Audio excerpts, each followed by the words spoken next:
Boa tarde a todos. Iniciamos agora o nosso painel da JBS, Caminhos para Sistemas Alimentares Sustentáveis no Brasil. Este painel tem como objetivo facilitar um diálogo sobre os desafios e oportunidades na construção de sistemas alimentares sustentáveis no Brasil e identificar soluções inovadoras nas indústrias de agricultura e alimentos da região.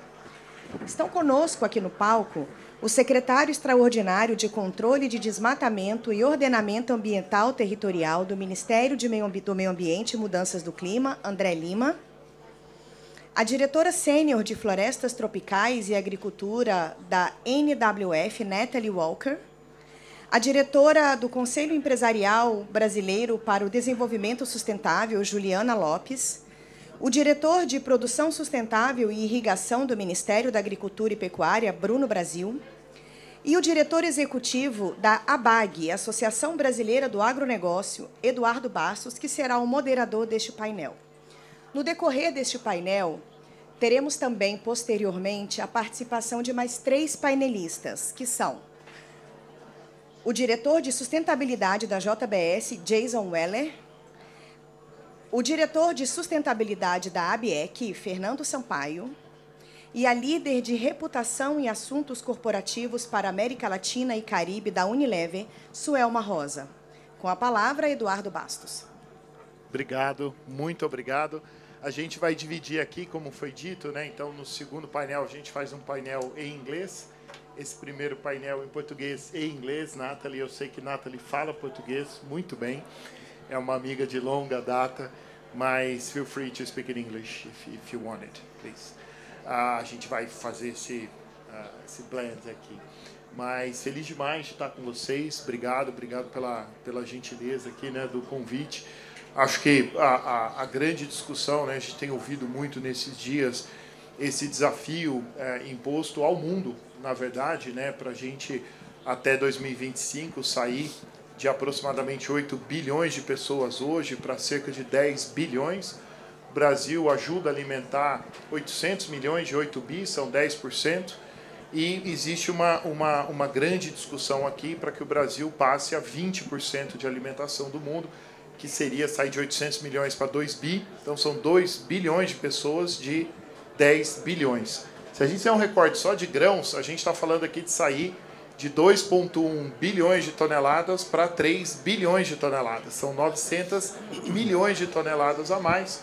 O plano do governo federal de recuperação de pastagem, ele pressupõe 40 milhões, o que daria aproximadamente, é o que a gente planta hoje, né, 40 milhões, por mais 40 milhões, a gente produziria 300 milhões, de 900 que o mundo precisa. Então, isso acho que deixa muito claro aqui o tamanho do desafio.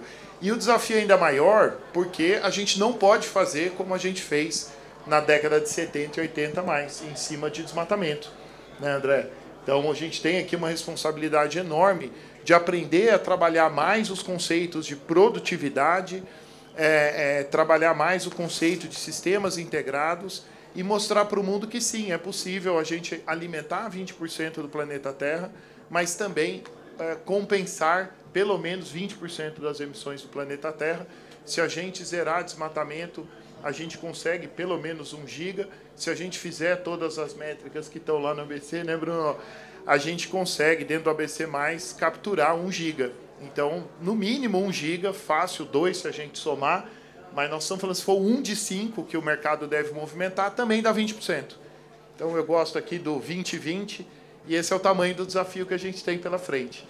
E o que eu gostaria muito de ouvir de vocês é como que a gente vai fazer isso na visão, né, do terceiro setor, na visão de uma entidade empresarial que reúne vários atores, não só de agricultura, mas também tem essa visão de governo, tanto do Ministério do Meio Ambiente, do André, que a gente também está, né, na estrada há muito tempo, desde Coalizão, 15 anos já, e hoje tem esse papel importantíssimo lá no Ministério, né, para coordenar todas essas ações de combate ao desmatamento, mas também ouvir do Bruno aqui, né, que tem essa responsabilidade muito grande também de puxar essa agenda de sustentabilidade dentro da agricultura, lá no Ministério da Agricultura.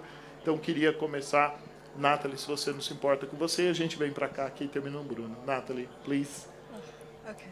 Obrigada. Vou falar um pouco em português e logo se tenho que mudar em inglês, mas muito obrigada por essa oportunidade. Eu acho que o papel das ONGs pode ser para comunicar e linkar os trabalhos das frigoríficos e outras necessidades com o varejo e outras. E as ONGs podem preparar dados, explicar ao mercado, preparar. Vou mudar em inglês. Sorry. Please, Okay. feel free. Yes, Don't worry. thank you. No, I think it's really. and if you need a translation, Yeah, I have it. We do Sorry. have. Eu tenho tradução aqui. I Pode think deixar. that we know that we have a huge challenge in front of A us. gente sabe que o desafio é enorme We need every sector. à nossa frente e precisamos que todos os setores contribuam. O governo dá os dados oficiais, números confiáveis,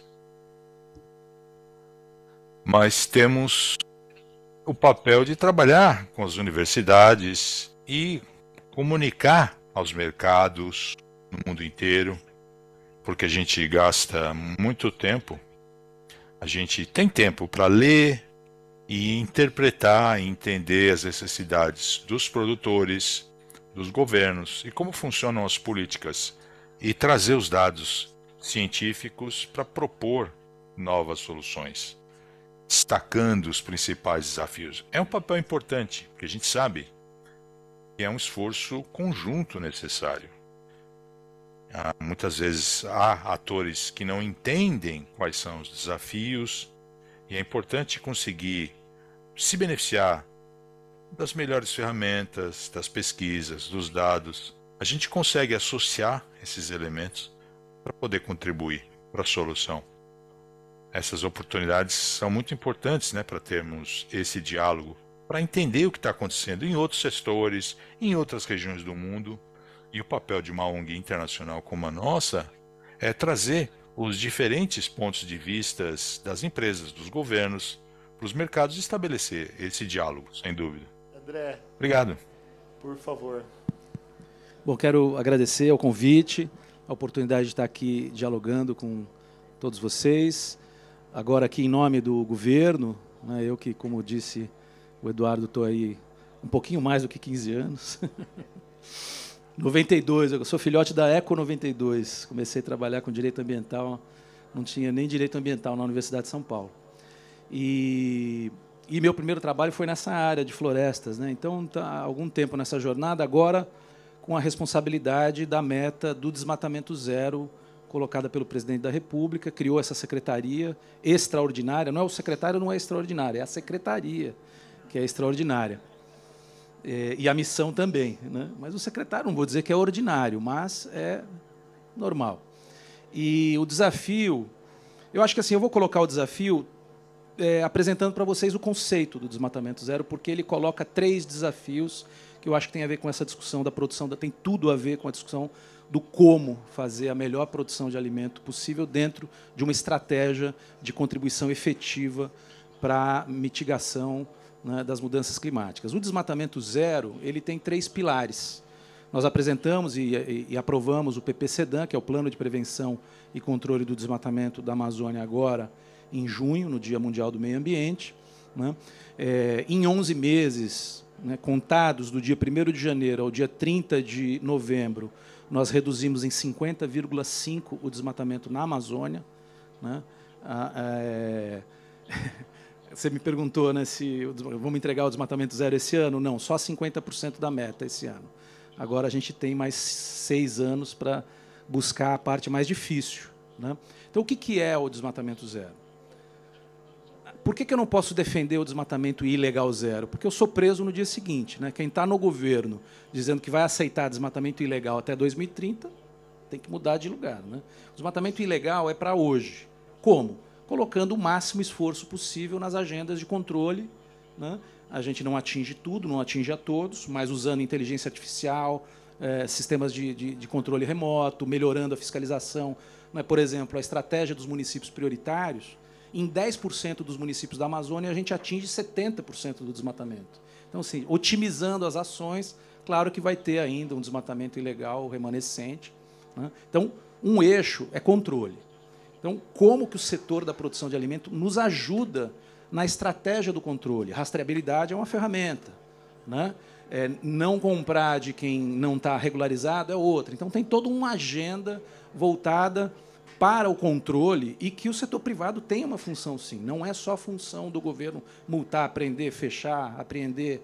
Tem uma estratégia de, né, ESG, né, inclusive de governança, né, que tem a ver com você lidar com um mercado regular, ser corresponsável por. Então, esse é um eixo do desmatamento zero. Um segundo eixo é o de instrumentos econômicos para desincentivar o desmatamento legal e para a conservação de florestas. Então, tem todo um eixo de pagamento por serviços ambientais, mercado de carbono e outras ferramentas, né, que o mercado pode contribuir e a cadeia produtiva também. Bom, nós não vamos conseguir convencer a tudo e a todos com instrumentos econômicos e com comando e controle. Haverá um desmatamento remanescente. Esse desmatamento remanescente nós vamos compensar com restauração florestal e regeneração florestal, de forma que, até 2030, nós vamos estabilizar a cobertura vegetal nativa. Eu digo isso porque não é só floresta, é cerrado, é campo, são outras fitofisionomias, e incrementá-la. Passaremos a ter mais floresta do que antes de 2030. Que tipo de florestas? Não precisa ser restauração só ecológica, florestas produtivas. Então, entra aí todo um trabalho de investir ciência, tecnologia, pilotos, como que sistemas agroflorestais, né, associados à pecuária, a outras atividades produtivas, pode também, né, melhorar a produção, melhorar a produtividade, melhorar a rentabilidade do produtor rural, melhorar a própria cadeia toda de alimentação, com alimentos saudáveis, com alimentos, né, uma agricultura resiliente, regenerativa. Então, esses são os 3 pilares. Então, está aí o desafio da produção, na minha visão, e isso tudo até 2030. É tudo ao mesmo tempo aqui agora, até 2030, porque o maior desafio não é chegar no desmatamento zero, é mantê-lo. Depois de 2030, a gente tem que manter e trabalhar numa nova economia. Tá? Esse é o meu recado aqui. Acho que eu consegui sintetizar ineditamente em menos de 5 minutos. Obrigado. Muito obrigado. André, 15 anos é que a gente está junto, né? Eu sei que você está há bastante tempo e parabéns, né? Acho que os números falam por si. Realmente tem um espaço aí enorme para a gente trabalhar junto para acelerar esse trabalho, mas, né, até agora, pô, estamos...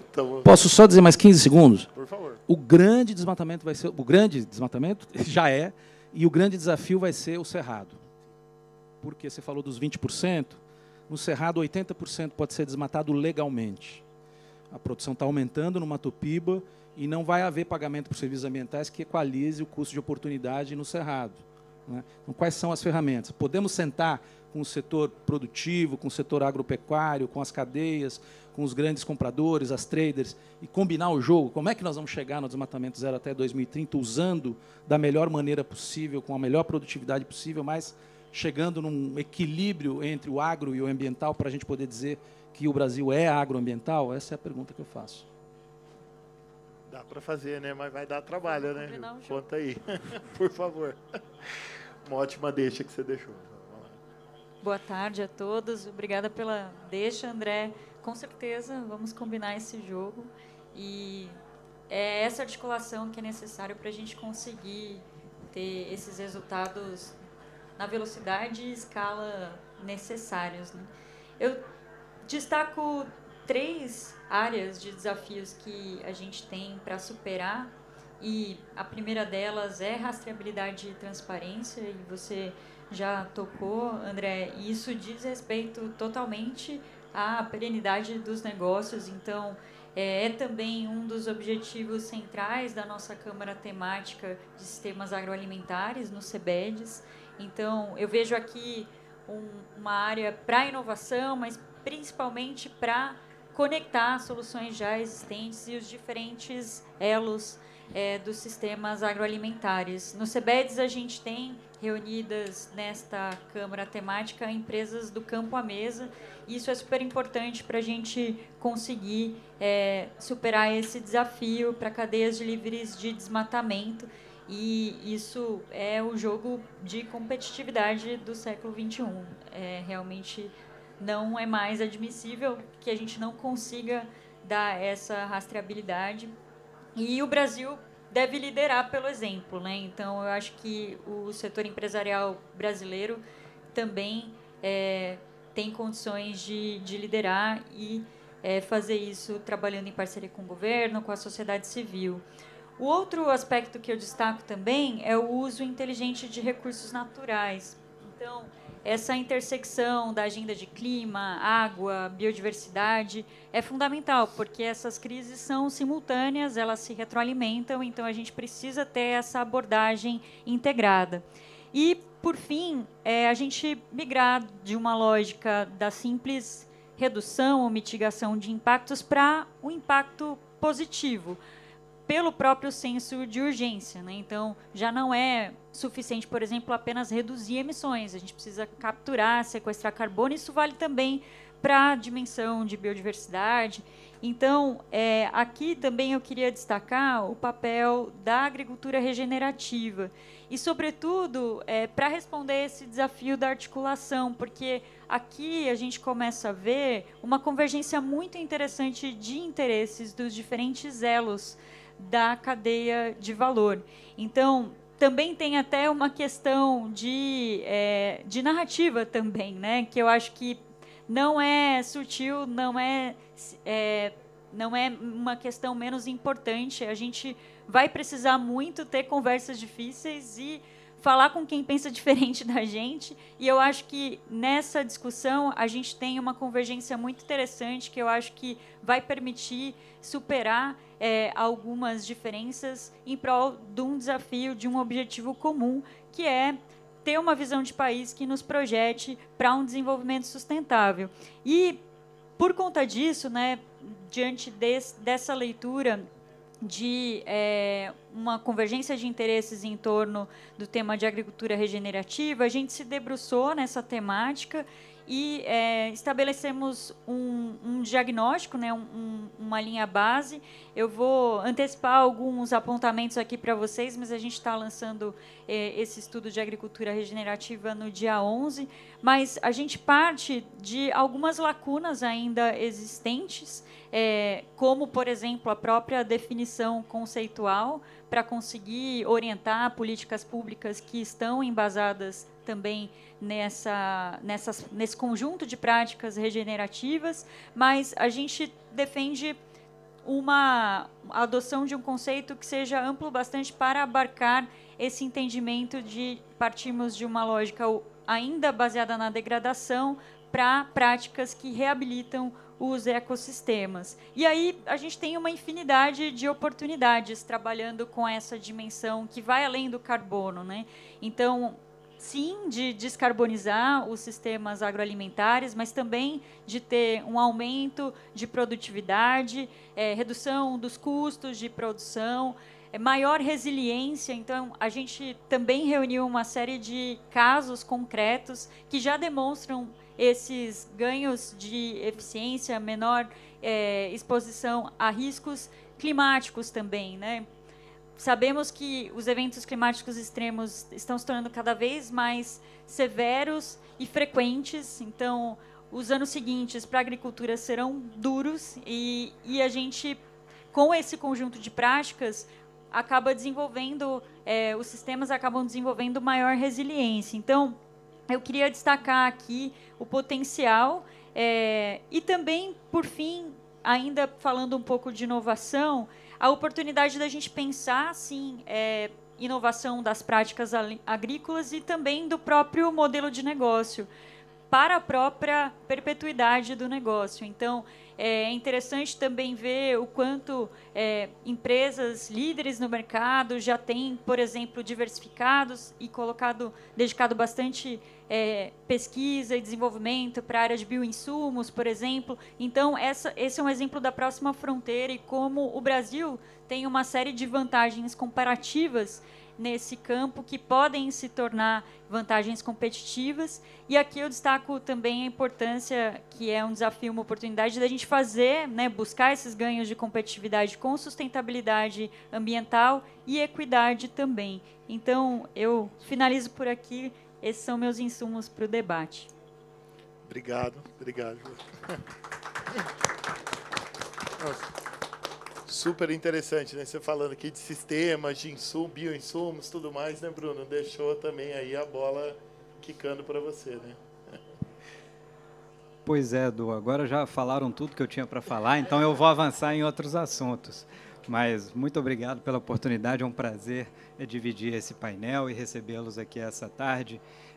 Já que é a fala inicial, eu vou recapitular o que está no título dessa sessão, e esse conceito que ganhou momentum, né, como dizem nessa COP, de food systems, sistemas alimentares. Os sistemas alimentares, conceitualmente definindo, eles vão abranger desde mudança do uso da terra, produção agropecuária, distribuição, consumo e resíduos orgânicos derivados disso. A gente está falando de todo o ciclo de vida aí dos alimentos. E nos dá uma oportunidade para trabalhar dentro de um conceito único, trabalhar de uma maneira bastante integrada, algo que, na verdade, a gente já vem fazendo no Brasil há vários anos, que são as políticas, principalmente as políticas de comando e controle, de desmatamento, que nós temos, que é um dos pilares, o Código Florestal, o PPCDAM, e, do outro lado, as políticas de ganho de eficiência e produtividade dentro da produção agropecuária, e o caso mais emblemático é a nossa política setorial de enfrentamento à mudança do clima, o Plano de Agricultura de Baixo Carbono, Plano ABC, iniciado em 2010 e que hoje estamos na sua segunda fase, denominado ABC+. Por que eu estou dizendo isso? Quando a gente trabalha com uma política setorial para a agricultura, visando a sustentabilidade agropecuária, nós sempre tomamos muito cuidado no desenho da estratégia. Quais as tecnologias nós vamos promover, de que modo? Porque elas precisam necessariamente conciliar ganhos de adaptação e mitigação no âmbito da sustentabilidade ambiental, mas principalmente os benefícios socioeconômicos. A produção agropecuária é uma atividade basicamente privada. Quando nós tratamos, por exemplo, de florestas preservadas, são bens públicos. Por isso que as políticas são distintas e seguem incentivos distintos. O que eu estou colocando? O que eu estou dizendo?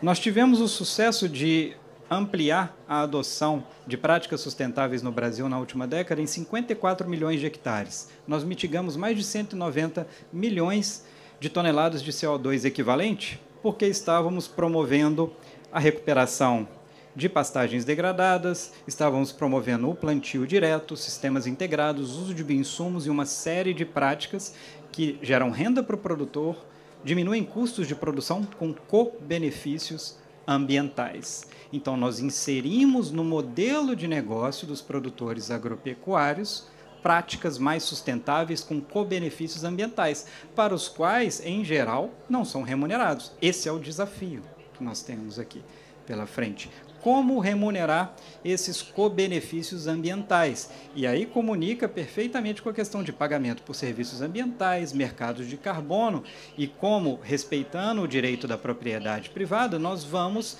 desincentivar, por exemplo, a supressão de excedente de reserva legal, uma vez que vai valer mais a pena, inclusive do ponto de vista econômico dessa atividade privada, que aquilo se mantenha de pé. Esse é o grande desafio de conciliarmos esses dois tipos de políticas, tá?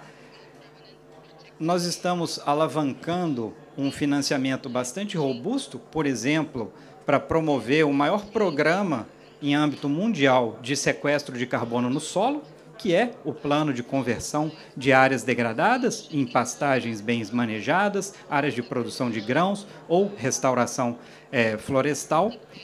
Vai ser anunciado oficialmente aqui no dia 11, já convido todos no Pavilhão Brasil para irem lá assistir.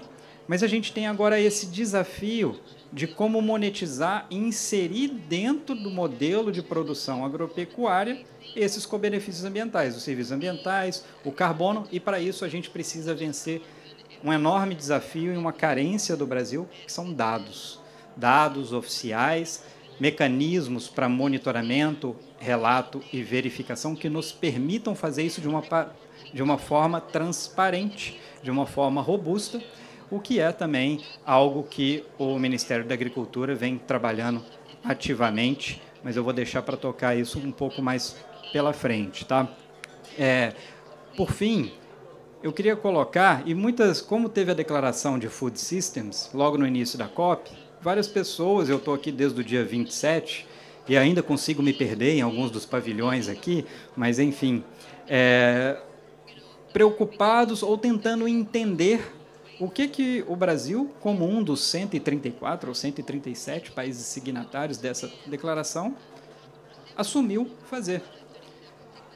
E já era uma tendência antecipada, uma vez que o principal tópico sendo tratado nas negociações dessa COP é o Global Stocktake, que mostra que os compromissos climáticos que nós temos hoje, mesmo se alcançados 100%, seriam insuficientes para alcançar a redução de 1,5 graus prevista no Acordo de Paris, e por isso precisamos fazer mais. A declaração de Food Systems vem nesse sentido. Podemos ampliar a ambição em todos os setores e trazer Food Systems como parte da solução. E ninguém tem uma solução melhor do que o Brasil. A gente faz isso há décadas. Todas as políticas setoriais para o alcance dos compromissos nacionais determinados do Brasil, basicamente endereçam sistemas alimentares. O PPCDAM endereça sistemas alimentares, o ABC endereça sistemas alimentares. Num país nessa escala continental, do tamanho que nós temos, dificilmente alguém vai alcançar um resultado mais robusto nesse sentido. Obrigado. Vamos aí, né, gente? Bom, com isso a gente encerra aqui o primeiro bloco. Quero agradecer demais a presença, a gentileza, as palavras, pois lá no final a gente faz um encerramento aqui capturando. Peguei, já anotei um bocado de coisa aqui, mas agradeço imensamente aí essa dedicação para o primeiro bloco. Obrigado, gente. Convidar já aqui, Jason, please, Suelma, Fernando. Senta aqui do meu ladinho. Você quer falar?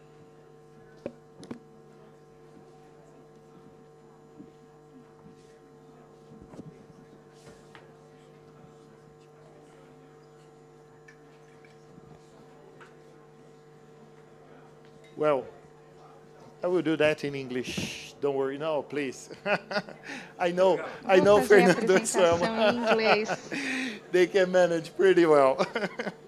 Eu sei, Fernando, não tem problema So nenhum. as I mentioned, the second panel will be in English. Falei, o segundo painel será em inglês, mas eu gostaria de agradecer, em primeiro lugar, os membros do primeiro painel que nos deram esse panorama geral, a partir do qual poderemos discutir os compromissos do setor privado. Temos aqui o Fernando, da Associação de Exportadores de Carne, ele trabalha nessa área já há milhares de anos e nós conhecemos há 30 anos, para vocês terem uma ideia. Jason, seja bem-vindo. Jason, é muito interessante porque temos aqui 2 dos 3 maiores empresas de bens de consumo do mundo e também a maior de alimentos e a maior de bens de consumo, e vocês conhecem muito bem os desafios que nos afetam. Gostaria de começar com você, Fernando, considerando esse panorama da BIEC e os desafios adiante nos sistemas alimentares, ou seja, do Brasil para o mundo, e sejam bem-vindos também. Muito obrigada. acho que devemos começar com o setor da pecuária no Brasil, porque eu acho que esse é o setor mais exposto, considerando os sistemas alimentares no Brasil. Eu concordo que o principal desafio a enfrentar é desacoplar o setor do desmatamento. Nós sabemos que o futuro do nosso negócio também depende do futuro da floresta amazônica aqui no Brasil. Então, precisamos analisar o impacto na cadeia de suprimentos e estamos cientes que a situação de hoje mostra que ainda temos terras públicas ocupadas com gado, mas, na verdade, não precisamos dessa área para exportar mais ou produzir mais. Fazemos isso sem desmatamento, mas a pecuária está sendo usada como forma de ocupação de terras públicas. E é isso que precisamos erradicar, controlar na cadeia de suprimento, o que ressalta a importância do rastreamento. Desde 2009, a nossa empresa tem usado ferramentas de geoprocessamento e satélites para localizar na Amazônia os nossos produtores. Assim, nossos produtos não estarão ligados ao desmatamento. Isso ao lado de esforços de combate à ilegalidade. Então, temos tanto a atuação do setor público como privado. E o desafio do rastreamento é expandir esse controle a fim de cobrir todo o ciclo de vida do animal. Então, em primeiro lugar, avaliando as mudanças no uso da terra e também avaliando a eficiência. Quando consideramos a pecuária no Brasil, sabemos que são grandes áreas ocupadas, 400 milhões de hectares de pastos, e entretanto, um nível de produtividade tecnológico muito baixo. Isso pode ser visto tanto como um grande desafio ou uma grande oportunidade. Sabemos que essa área pode ser usada para melhorar a eficiência, aumentando a lucratividade dos produtores, reduzindo os impactos ambientais, aumentando os estoques de carbono no solo e também reduzindo o ciclo do abate, e com isso haverá também mais espaço para atender as futuras demandas em termos de proteína. Isso é possível e eu acho que é a transição necessária. Mas é preciso, claro, investir, apoiar, dar assistência técnica aos produtores. Nós conhecemos as ferramentas de que precisamos e é preciso criar modelos de assistência e financiamento que vão viabilizar essa transição. Opa, 2 minutos e meio, cravado. Muito obrigada, Fernando. Eu acho que você abriu uma janela muito interessante para o debate. Em primeiro lugar, eu gostaria de cumprimentar o primeiro painel, toda a especialização e todo o apoio do governo e da sociedade civil são essenciais para que empresas como a JBS saibam, a JBS aprendam as ações que tem que tomar e quais são as oportunidades adiante de nós. E concordamos que este é o momento. A JBS tem um compromisso de desmatamento zero na Amazônia, seja legal ou ilegal. Não queremos comprar nada que venha da Amazônia. E mesmo hoje vimos o Reino Unido fazendo anúncios sobre mudanças, sobre a forma como adquire commodities, e há um grande estímulo nos mercados de comércio internacional, e ouvimos muito a preocupação de nossos clientes que querem saber não só de onde veio o produto, mas como foi produzido. Então, claro, existe o componente regulatório, temos que atender às as leis e regulamentos, mas há também uma oportunidade. Aquilo que o André falou no começo, dos 3 pilares, realmente serve de estrutura. Comando e controle, monitoramento e fiscalização.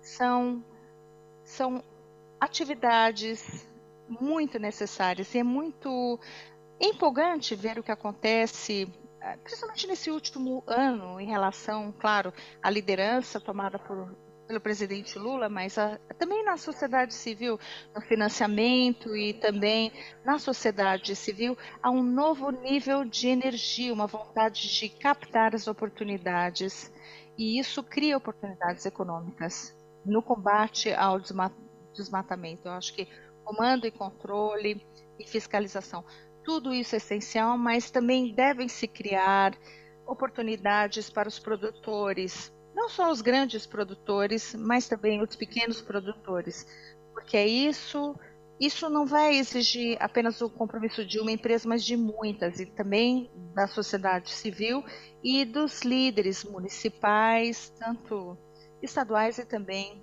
nacionais.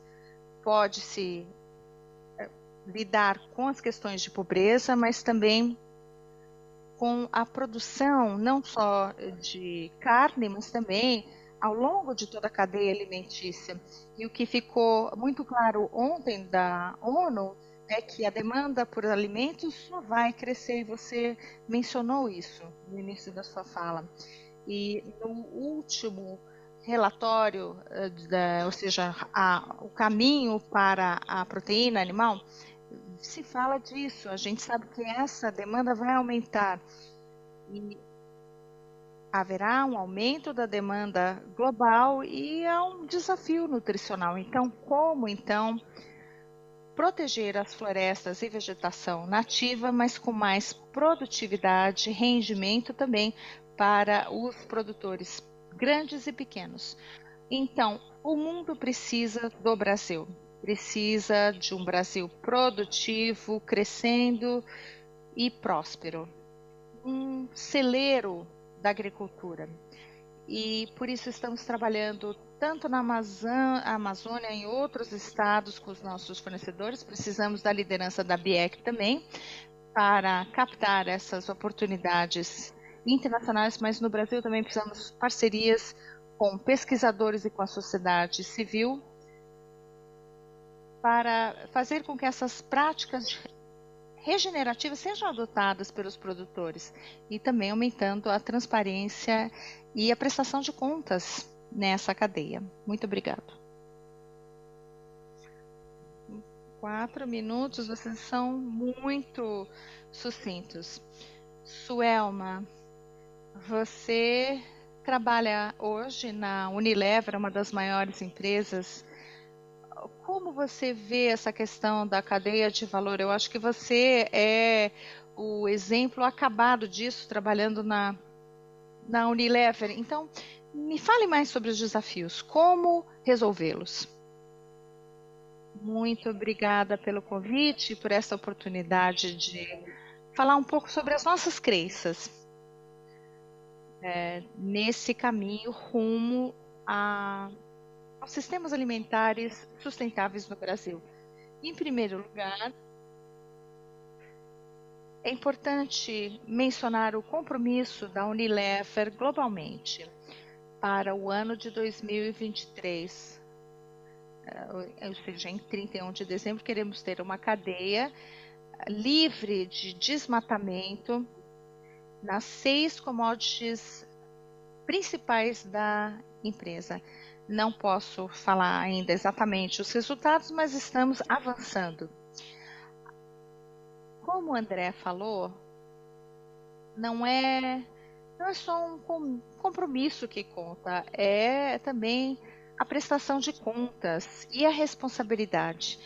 A nossa responsabilidade como empresa é dar apoio à nossa cadeia de suprimentos para chegar a esse nível de engajamento e responsabilidade. Não só o desmatamento ilegal se trata com compliance, é algo que está completamente regulamentado no Brasil, mas queremos chegar a livre de desmatamento. Esse é o nível. E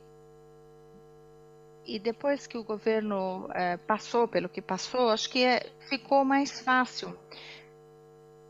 Porque como desenvolver, afinal, um modelo de financiamento onde não há a inflação dos implementos, ou seja, você tem que nivelar o preço e tornar todos sustentáveis financeiramente, são os nossos parceiros. Temos que pagar salários decentes, não é só a questão do valor dos implementos, mas também como eles são produzidos e como atingimos as nossas metas e também como cumprimos as nossas responsabilidades para que não só os volumes da Unilever que estejam compatíveis com esses princípios, mas tudo que eles fazem. Então, é o volume total de produção de nossos fornecedores, independentemente do destino dessas vendas. Então, estamos trabalhando com pagamentos por serviços ambientais, complementar àquilo que eles fornecem e também relacionado a pagamentos por água e carbono e outros serviços ambientais. Mas o foco maior é na agricultura regenerativa. Estamos em parceria com os nossos produtores, mas também criando estruturas de medição e também centros de pesquisa. Nós temos, por exemplo, um centro de pesquisa aqui no Brasil, ligados à nossa marca vegana e sustentável aqui no Brasil, Mãe Terra, e aqui nós temos também o presidente do Conselho da Mãe Terra. Então, vamos estabelecer as bases e o processo para apoiar os nossos fornecedores. Assim, eles terão uma capacidade maior e também vamos buscar novos fornecedores. Nosso novo compromisso aqui no Brasil, vamos transformar a devastação em oportunidades. É isso que buscamos. Eu acho que não existe nada mais difícil no país nesse momento, mas se usarmos a abordagem correta, isso pode se tornar a maior oportunidade como país. Transformar não só a percepção do nosso agribusiness aos olhos do mundo, não é só uma questão de comunicação, requeremos dados e é preciso demonstrar que é possível também, sem deixar ninguém para trás, porque queremos as pessoas na linha de frente, na posição de protagonistas, não só os produtores, mas também os pecuaristas e também os fornecedores dos sistemas alimentares. Eu gostaria de mencionar que isso é mais importante num país tão desigual como o Brasil. Obrigado. Vou trocar para português. Claro, aqui, né, eu fui tomando notas, a gente tem 10 minutinhos, acho que para voltar também vai tumultuar, então eu vou tomar a liberdade aqui de encerrar, mas dizendo o primeiro ponto. Ontem eu fiz essa brincadeira, eu vou fazer de novo, né, senão eu não aguento, você sabe, do colaborar, né, então acho que essa é uma palavra importantíssima, e eu vou tomar a liberdade de ir para a origem da palavra colaborar. Labore, né, lavoura é trabalhar a terra, prolabore, né, laborar é trabalhar, colaborar é trabalhar junto. A gente não pode esquecer que tem que ser junto. Tem que ser junto, sociedade civil, governo, privado, todos nós juntos a gente vai poder fazer.